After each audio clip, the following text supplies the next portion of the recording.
ನಾನೀಗ ಇರುವಂತಹ ಸ್ಥಳ ಪುತ್ತೂರು ಮಹತೋಬರ ಶ್ರೀ ಮಹಾಲಿಂಗೇಶ್ವರ ದೇವಸ್ಥಾನದ ಗದ್ದೆಯ ಪಕ್ಕದಲ್ಲಿರುವಂತಹ ಕಾಮಧೇನು ಗೋಶಾಲೆ.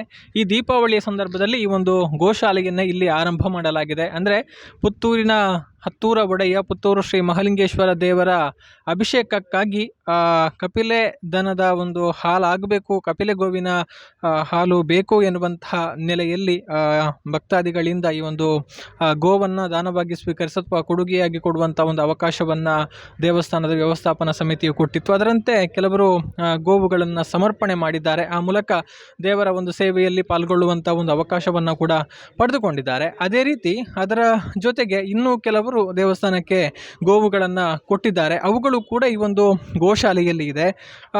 ಸೊ ಈಗ ತಕ್ಕ ಮಟ್ಟಿಗೆ ಒಂದು ಗೋಶಾಲೆಯನ್ನು ನಿರ್ವಹಣೆ ಮಾಡಿಕೊಂಡು ಹೋಗಲಾಗ್ತಾ ಇದೆ. ಆದರೆ ಇನ್ನೊಂದಷ್ಟು ಗೋವುಗಳು ಬರುವಂತಹ ಒಂದು ಸಾಧ್ಯತೆ ಕೂಡ ಇದೆ. ಹೀಗಾಗಿ ಇದರ ಒಂದು ನಿರ್ವಹಣೆಯ ನಿಟ್ಟಿನಲ್ಲಿ ಭಕ್ತಾದಿಗಳ ಒಂದು ಸಹಕಾರ ಬಹಳ ಅಗತ್ಯ ಆಗಿದೆ ಅನ್ನುವಂಥ ಒಂದು ಅಭಿಪ್ರಾಯ ಕೂಡ ಕೇಳಿ ಬರ್ತಾ ಇದೆ. ಸೊ ಅದಕ್ಕೂ ಮೊದಲು ಗೋಶಾಲೆ ಯಾವ ರೀತಿ ಇದೆ, ಇಲ್ಲಿ ಎಷ್ಟು ಗೋವುಗಳಿದೆ, ಯಾವೆಲ್ಲ ತಳಿಯ ಗೋವುಗಳಿದೆ, ಎಲ್ಲವನ್ನು ಕೂಡ ನಿಮಗೆ ಒಂದು ತಿಳಿಸುವಂಥ ಒಂದು ಪ್ರಯತ್ನವನ್ನು ಮಾಡ್ತೇವೆ. ಸೊ ಈ ಬಗ್ಗೆ ನಮಗೆ ಮಾಹಿತಿಯನ್ನು ಕೊಡೋದಕ್ಕೆ ಈ ಒಂದು ಗೋಶಾಲೆಯ ಉಸ್ತುವಾರಿಯನ್ನು ನೋಡಿಕೊಳ್ತಾ ಇರುವಂತಹ ಪುತ್ತೂರು ಶ್ರೀ ಮಹಾಲಿಂಗೇಶ್ವರ ದೇವಸ್ಥಾನದ ವ್ಯವಸ್ಥಾಪನಾ ಸಮಿತಿಯ ಸದಸ್ಯರೂ ಆಗಿರುವಂತಹ ಬಿ ಐತಪ್ಪ ನಾಯ್ಕ ಅವರಿದ್ದಾರೆ. ಅವರ ಜೊತೆಗೆ ಮಾತನಾಡಿಕೊಳ್ಳೋಣ. ಜೊತೆಗೆ ಒಂದಷ್ಟು ಇರುವಂತಹ ಗೋವುಗಳ ಬಗ್ಗೆ ಮಾಹಿತಿಯನ್ನು ಕೂಡ ಪಡೆಯುವಂಥ ಕೆಲಸವನ್ನು ಮಾಡೋಣ. ಸರ್ ನಮಸ್ತೆ. ಸರ್ ನಮಸ್ತೆ. ಸರ್ ನಮಸ್ತೆ. ಅಂದರೆ ಒಂದಷ್ಟು ಗೋವುಗಳನ್ನು ನೋಡ್ತಾ ಇದ್ದೇವೆ.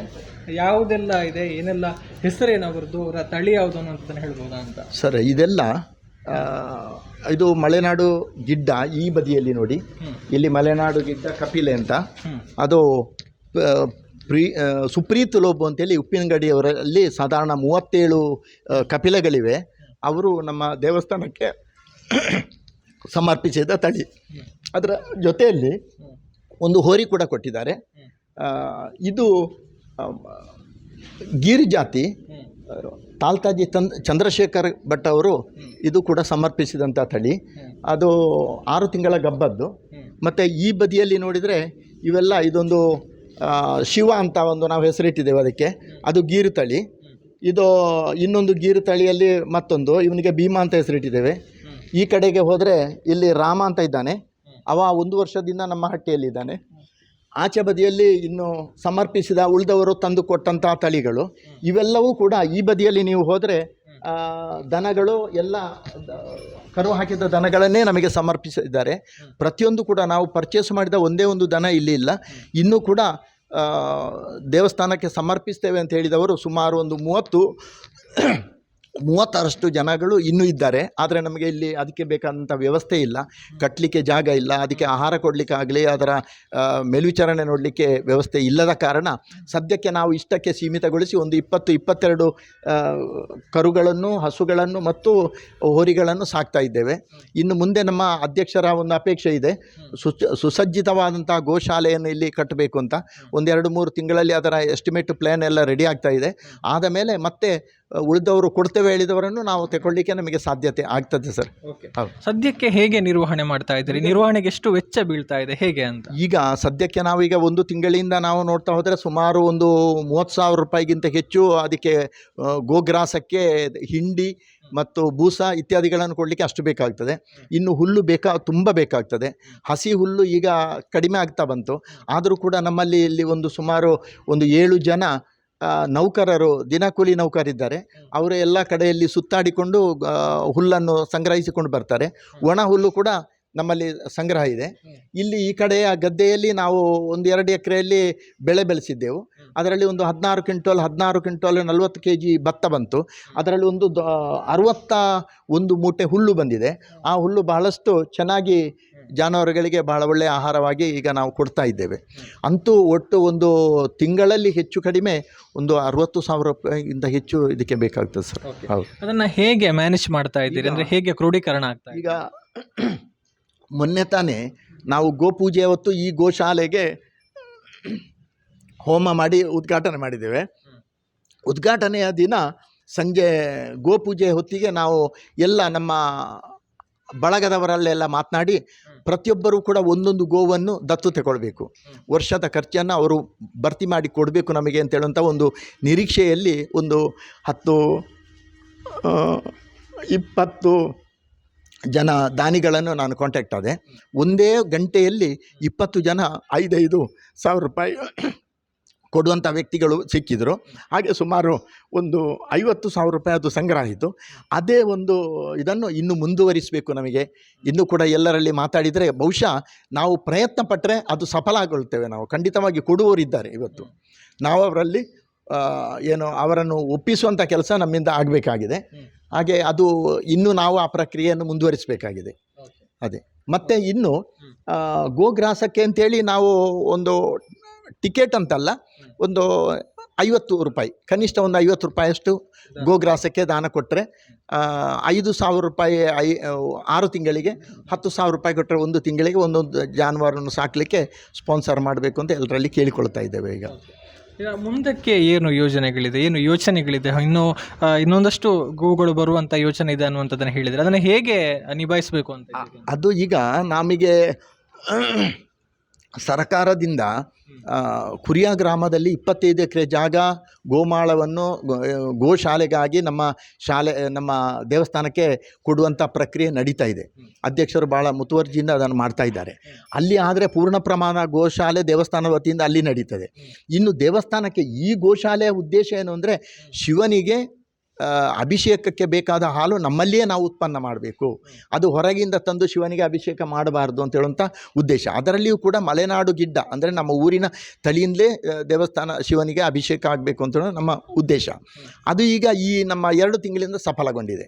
ಬೆಳಗಿನ 6 ಗಂಟೆಗೆ ಇಲ್ಲಿ ಹಾಲು ಕರೆದು ಶಿವನಿಗೆ ಅಭಿಷೇಕಕ್ಕೆ ಕೊಡ್ತದೆ. ಪ್ರಸಾದಕ್ಕೂ ಕೂಡ ಬೇಕಾದಷ್ಟು ಹಾಲು ನಮಗೆ ದೇವಸ್ಥಾನಕ್ಕೆ ಸಿಗ್ತದೆ. ಇದು ನಮ್ಮ ಉದ್ದೇಶ. ಆದರೆ ಇಲ್ಲಿ ಹೋರಿಗಳು ಇರುವುದು ಸ್ವಲ್ಪ ನಮಗೆ ಕಷ್ಟ ಸಾಧ್ಯ ಆಗಿದೆ ಇಲ್ಲಿ ಸಾಕಲಿಕ್ಕೆ ಸ್ವಲ್ಪ. ಆದರೆ ಬಂದದನ್ನು ನಾವು ಏನು ಮಾಡುವ ಹಾಗಿಲ್ಲ, ಅದನ್ನು ನಾವು ಸಾಕಲೇಬೇಕಾಗ್ತದೆ. ಮುಂದಕ್ಕೆ ನಾವು ಈ ಗೋಶಾಲೆಗೆ ಹೋರಿಗಳನ್ನು ತಗೊಳ್ಳೋ ಯೋಜನೆ ಇಲ್ಲ. ಕೇವಲ ಶಿವನಿಗೆ ಸಮರ್ಪಣೆ ಮಾಡಲಿಕ್ಕೆ ಹಾಲಿಗೆ ಬೇಕಾದಂತಹ ಮಲೆನಾಡು ಗಿಡ್ಡ ಜಾತಿಯ ಗೋವುಗಳನ್ನೇ ನಾವು ಇಲ್ಲಿ ಸಾಕೋದು ಅಂತ ಉದ್ದೇಶ ಇಟ್ಟುಕೊಂಡಿದ್ದೇವೆ. ಕುರಿಯದ ಗೋಶಾಲೆ ಆದರೆ ಅಲ್ಲಿ ಎಲ್ಲ ಪ್ರಭೇದದ ತಳಿಗಳನ್ನು ಅಲ್ಲಿ ಸಂಗ್ರಹ ಮಾಡಿ ಅವುಗಳನ್ನು ಸಾಕಬೇಕು ಅಂತ ಅಧ್ಯಕ್ಷರ ಒಂದು ಅಪೇಕ್ಷೆ ಇದೆ. ಅಂದರೆ ಈಗ ಹೊಸ ಗೋಶಾಲೆ ಆದರೆ ಅದರ ನಿರ್ವಹಣೆಯನ್ನು ಕೂಡ ದೇವಸ್ಥಾನದ ವತಿಯಿಂದಲೇ ಮಾಡಿ? ಹೌದು, ಅದು ಕೂಡ ದೇವಸ್ಥಾನದ ವತಿಯಿಂದ ಮಾಡುವುದು ಅಂತ ಕಮಿಟಿಯವರ ಒಂದು ತೀರ್ಮಾನ. ಹೌದು.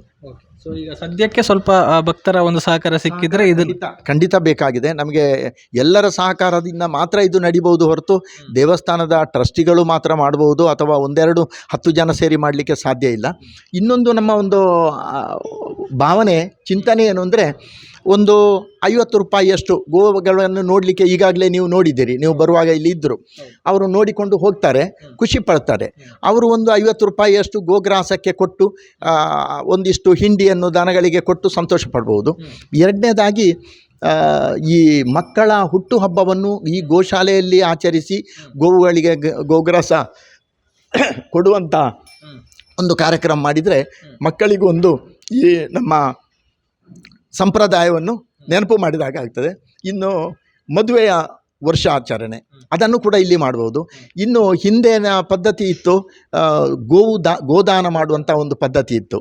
ಆ ಪದ್ಧತಿ ಈಗೆಲ್ಲ ನಿಂತಿದೆ. ಯಾಕಂದರೆ ಕೊಡುವವರು ಇಲ್ಲ, ತೆಕೊಳ್ಳೋರಿದ್ದರೆ ಕೊಡುವವರಾದರೂ ಕೊಡ್ತಾರೆ, ಅದನ್ನು ತೆಕೊಂಡು ಸಾಕುವವರಿಲ್ಲ. ಅದಕ್ಕಾಗಿ ಈ ಮಠ ಮಂದಿರಗಳಲ್ಲಿ ದೇವಸ್ಥಾನಗಳಲ್ಲಿ ನೀವು ಉಡುಪಿ ಕಡೆ ಹೋದರೆ ಎಲ್ಲ ಕಡೆಗಳಲ್ಲಿ ಗೋದಾನವನ್ನು ದೇವಸ್ಥಾನದಲ್ಲಿ ವ್ಯವಸ್ಥೆ ಮಾಡ್ತಾರೆ. ದೇವಸ್ಥಾನದ ಗೋವು ಇರ್ತದೆ, ಗೋದಾನ ಮಾಡುವವ ಅದಕ್ಕೆ ಬೇಕಾದಂಥ ಒಂದಿಷ್ಟು ಹಣವನ್ನು ದೇವಸ್ಥಾನಕ್ಕೆ ಒಂದು ನಿಗದಿ ಮಾಡಿದ ಮೊತ್ತವನ್ನು ಕಟ್ಟಿ ಇನ್ನೊಬ್ಬನಿಗೆ ದಾನವಾಗಿ ಕೊಡ್ತಾನೆ. ಅವ ದಾನವನ್ನು ಸ್ವೀಕರಿಸಿ ಹಟ್ಟಿಗೆ ಹಸ್ತಾಂತರಿಸ್ತಾನೆ. ಈ ರೀತಿಯಾಗಿ ದೇವಸ್ಥಾನಕ್ಕೆ ಒಂದು ಆದಾಯವನ್ನು ತರಲಿಕ್ಕೆ ಸಾಧ್ಯ ಇದೆ. ನಮ್ಮ ಟ್ರೆಡಿಷನಲ್ ಒಂದು ಪರಂಪರೆಯನ್ನು ನಾವು ಬೆಳೆಸಲಿಕ್ಕೂ ಕೂಡ ಅದು ಸಾಧ್ಯ ಆಗ್ತದೆ ಅಂತೇಳಿ ನಮ್ಮ ಒಂದು ಯೋಜನೆ. ಹೌದು. ಇನ್ನು ಈಗ ನೋಡಿದಂತಹ ಭಕ್ತಾದಿಗಳು ಯಾರಾದರೂ ಸಹಾಯ ಮಾಡಬೇಕು ಅಥವಾ ತಾವು ಏನಾದರೂ ಕೊಡುಗೆಯನ್ನು ಕೊಡಬೇಕು ಅಂತ ಇದ್ದರೆ ದೇಣಿಗೆಯನ್ನು ಬಿಟ್ಟು ವಸ್ತು ರೂಪದಲ್ಲಿ ಸಹಾಯ ಮಾಡಬಹುದು ಅಂತ ಹೇಗೆ ಮಾಡ್ಬೋದು, ಯಾವುದನ್ನೆಲ್ಲ ಕೊಡ್ಬೋದು? ಈಗ ಉದಾಹರಣೆಗೆ ಈ ಗೋಶಾಲೆಗೆ ಈಗ ಒಂದು 8 ಫ್ಯಾನ್ಗಳು ಬೇಕಾಗಿವೆ. ಅದನ್ನೀಗ ಕೊಡಲಿಕ್ಕೆ ಒಬ್ಬರೇ ಅದನ್ನು ಬೇರೆ ಬೇರೆ ಅವರ ಸ್ನೇಹಿತರಲ್ಲಿ ಸಂಗ್ರಹ ಮಾಡಿ ಈಗ ನಾಳೆ ನಾಡದಲ್ಲಿ ಅದು ಬರ್ತದೆ. ಆ ರೀತಿ ಬರ್ತದೆ. ಇನ್ನು ನಮಗೆ ಹಿಂಡಿ ಬೇಕು. ಮೊನ್ನೆ ಉದ್ಘಾಟನೆ ಮಾಡುವ ದಿನವೇ 2 ಗೋಣಿ ಬೂಸವನ್ನು ಒಬ್ಬರು ತಂದು ಕೊಟ್ಟರು. ಆ ರೀತಿಯಲ್ಲಿ ಕೊಡ್ಬೋದು. ಹಿಂಡಿ ಕೊಡ್ಬೋದು, ಕಡಲೆ ಹಿಂಡಿ ಕೊಡ್ಬೋದು, ಇನ್ನು ಇದು ಕೊಬ್ಬರಿ ಹಿಂಡಿ ಕೊಡ್ಬೋದು, ಗೋಧಿ ಬೂಸ ಕೊಡ್ಬೋದು, ಉದ್ದಿನ ಬೂಸ ಕೊಡ್ಬೋದು. ಯಾವುದೋ ಇಲ್ಲಿ ಕೊಟ್ಟರೆ ನಾವು ಸ್ವೀಕರಿಸ್ತೇವೆ. ಒಣ ಹುಲ್ಲನ್ನು ಸ್ವೀಕರಿಸ್ತೇವೆ. ಹಸಿ ಹುಲ್ಲು ತಂದು ಕೊಟ್ಟರೆ ಸ್ವೀಕರಿಸ್ತೇವೆ. ಈ ರೀತಿಯಾಗಿ ಯಾವ ರೀತಿಯಲ್ಲಿ ವಸ್ತು ರೂಪದಲ್ಲಿ ಕೊಟ್ಟರೂ ಕೂಡ ನಾವು ಇಲ್ಲಿ ತಗೊಳ್ಳುವಂಥ ವ್ಯವಸ್ಥೆ ಇದೆ. ಒಟ್ಟು ಗೋಶಾಲೆಗೆ ಸಂಬಂಧಪಟ್ಟ ಯಾವ ವಸ್ತುಗಳನ್ನು ಕೂಡ ಹೌದು, ಎಲ್ಲವನ್ನೂ ನಾವು ಇಲ್ಲಿ ಸ್ವೀಕರಿಸಲಿಕ್ಕೆ ವ್ಯವಸ್ಥೆ ಮಾಡ್ತೇವೆ. ಈಗ ಬೆಳಿಗ್ಗೆಯಿಂದ 24 ಅವರ್ಸು ಒಬ್ಬ ಇಲ್ಲಿ ಲೋಹಿತ್ ಅಂತೇಳಿ ಈಗ ನಿನ್ನೆ ಮೊನ್ನೆ ಅಧ್ಯಕ್ಷರು ನೇಮಕ ಮಾಡಿಕೊಂಡಿದ್ದಾರೆ. ಇಲ್ಲಿ ಡೈಲಿ ವೇಜಸ್ಸಲ್ಲಿ ಕೆಲಸ ಮಾಡ್ತಿರುವಂಥ ಒಬ್ಬ ಡಿಗ್ರಿ ಆದಂಥ ಒಬ್ಬ ಹುಡುಗ. ಅವ ಇಲ್ಲಿ 24 ಗಂಟೆ ಇದ್ದು ಈ ಜಾನುವಾರುಗಳ ಮೇಲ್ವಿಚಾರಣೆ ಮಾಡುವುದಲ್ಲದೆ ಬಂದವರಿಗೆ ಜಾನುವಾರುಗಳನ್ನು ತೋರಿಸುವಂಥ ಕೆಲಸ ಮಾಡ್ತಾನೆ. ಮತ್ತು ಶ್ರೀಧರ್ ಅಂತೇಳಿ ಇಲ್ಲಿಯ ದಿನಕೂಲಿ ನೌಕರರು, ಅವರು ಇದನ್ನು ಕ್ಲೀನ್ ಮಾಡ್ತಾರೆ. ಇನ್ನು ಅವರಲ್ಲದೆ ಇನ್ನೂ 4-5-6 ಜನ ದಿನಕೂಲಿ ನೌಕರರು ಅದಕ್ಕೆ ಬೇಕಾದ ಹುಲ್ಲು ತರುವಂಥದ್ದಾಗಲಿ ಹಟ್ಟಿಗುಡಿಸುವಂತಾಗಲಿ ಎಲ್ಲವನ್ನು ಬಹಳ ಒಗ್ಗಟ್ಟಿನಿಂದ ಮಾಡ್ತಾ ಇದ್ದಾರೆ, ಭಾಳ ಪ್ರೀತಿಪೂರ್ವಕವಾಗಿ ಮಾಡ್ತಾ ಇದ್ದಾರೆ.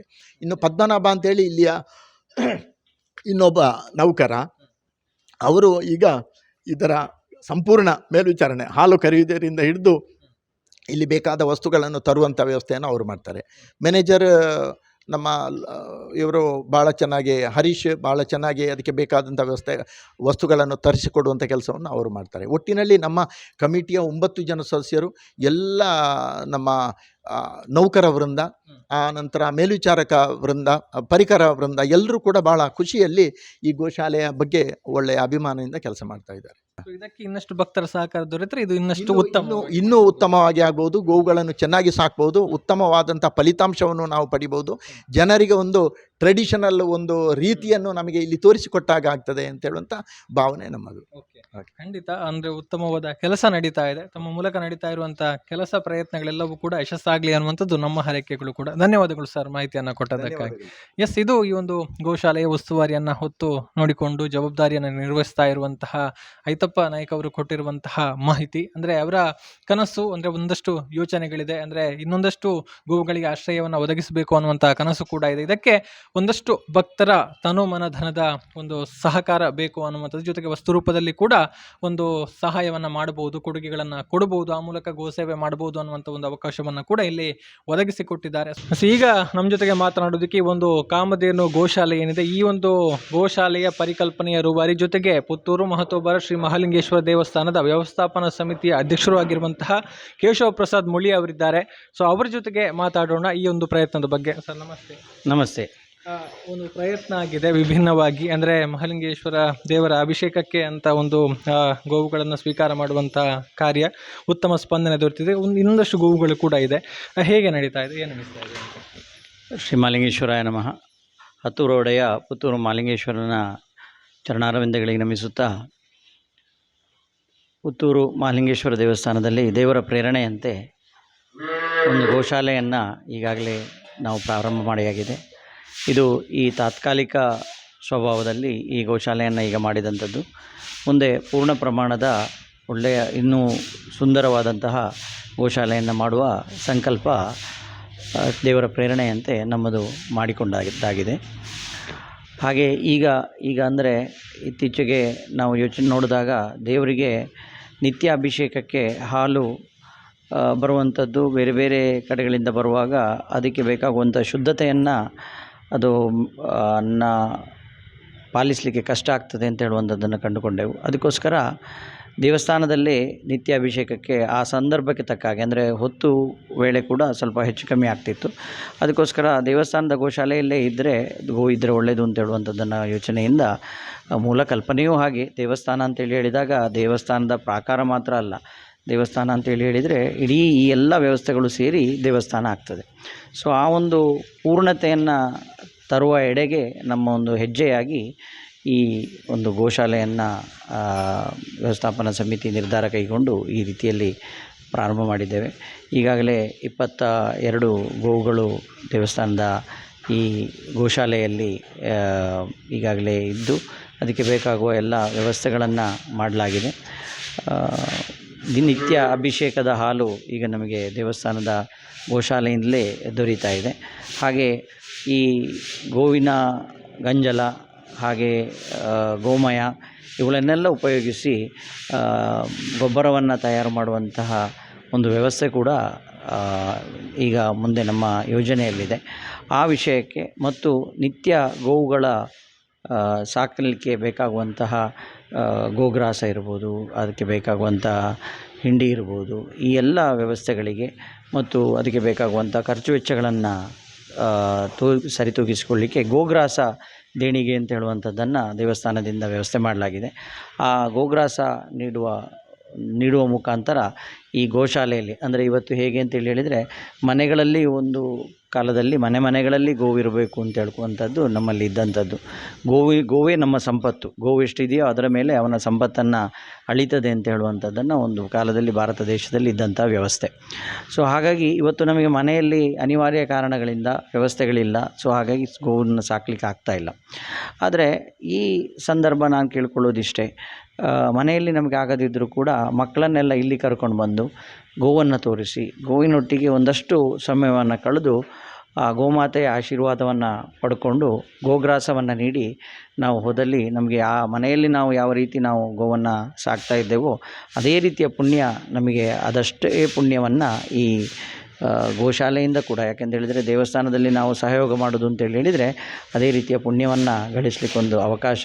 ಹಾಗೆ ಮಕ್ಕಳಿಗೆ ಕೂಡ ಈ ಗೋವಿನ ಬಗ್ಗೆ ತಿಳಿಸ್ಲಿಕ್ಕೊಂದು ಇದೊಂದು ಅವಕಾಶ ಅಂತ ಹೇಳೋದನ್ನು ಹೇಳ್ಕೊಳ್ತಾ, ತಮ್ಮ ಮನೆಗಳಲ್ಲಿ ಗೋಗ್ರಾಸ ಇಡುವ ಒಂದು ಪದ್ಧತಿ ಇದೆ. ಆ ಗೋಗ್ರಾಸ ಇಟ್ಟಾಗ ನಾವೇನು ಮಾಡ್ತೇವೆ, ಪೂಜೆ ಆದಾಗ ಗೋಗ್ರಾಸ ಅಂತ ನಾವು ಇಡ್ತೇವೆ.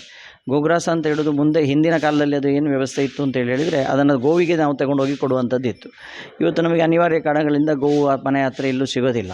ಸೊ ಆ ಸಂದರ್ಭಗಳಲ್ಲಿ ಕೂಡ ನಾವು ಏನು ಮಾಡ್ಬೋದು ಅಂತ ಹೇಳಿದರೆ, ಗೋಗ್ರಾಸ ಅಂತ ಹೇಳಿಕೊಂಡು ನಾವು ಏನು ಅನ್ನ ಊಟ ಅದನ್ನು ಇಡ್ತೇವೆ, ಆ ಹೊತ್ತಿಗೆ ಒಂದಷ್ಟು ಕಾಣಿಕೆಯನ್ನು, ಗೋಗ್ರಾಸ ಕಾಣಿಕೆಯನ್ನು ಮನೆಗಳಲ್ಲಿ ಪೂಜೆ, ಮನೆ ಗೃಹ ಪ್ರವೇಶ, ಮದುವೆ ಇಂಥ ಸಂದರ್ಭಗಳಲ್ಲಿ, ವಿಶೇಷ ಸಂದರ್ಭಗಳಲ್ಲಿ ಗೋಶಾಲೆಯ ಗೋವಿಗೆ ಗೋಗ್ರಾಸ ಅಂತ ಹೇಳೋದನ್ನು ನಾವೇನು ಅನ್ನ ಬಡಿಸ್ತೇವೆ ಅದರೊಟ್ಟಿಗೆ ಒಂದಷ್ಟು ಕಾಣಿಕೆಯನ್ನು ಇಟ್ಟು ಅದನ್ನು ಮತ್ತೆ ದೇವಸ್ಥಾನಕ್ಕೆ ತಂದು ಕೊಡುವಂತಹ ಒಂದು ವಿಶೇಷ ಅವಕಾಶವನ್ನು ಕೂಡ ಈ ಗೋಶಾಲೆ ಒದಗಿಸ್ತದೆ. ಸೊ ಈ ಮೂಲಕ ಈ ಒಂದು ಗೋಶಾಲೆ ಇನ್ನಷ್ಟು ಸಮಗ್ರವಾಗಿ ಯಶಸ್ವಿಯಾಗಿ ಒಂದು ನಿರ್ವಹಣೆ ಆಗಲಿ ಅನ್ನುವಂಥದ್ದು ನಮ್ಮ ಆಶಯ ಕೂಡ. ಲೋಕೇಶ್ ಬನ್ನೂರು ಜೊತೆಗೆ ಗೌತಮ್ ಶೆಟ್ಟಿ, ಸುದ್ದಿ ನ್ಯೂಸ್, ಪುತ್ತೂರು. ಆಹ್ಲಾದಕರ ಅನುಭವ, ತಾಜಾತನ ಹಾಗೂ ರುಚಿಯೊಂದಿಗೆ ನಿಮ್ಮ ಮನಸ್ಸನ್ನ ಮುದಗೊಳಿಸಲು ಬಳಸಿ ವಿದ್ಯಾ coffee. For enquiry contact 08041722212 42100916. For trading and distribution contact 6366033581. ಸುದ್ದಿ ಚಾನಲ್, ಕ್ಷಣ ಕ್ಷಣದ ಸುದ್ದಿಗಾಗಿ.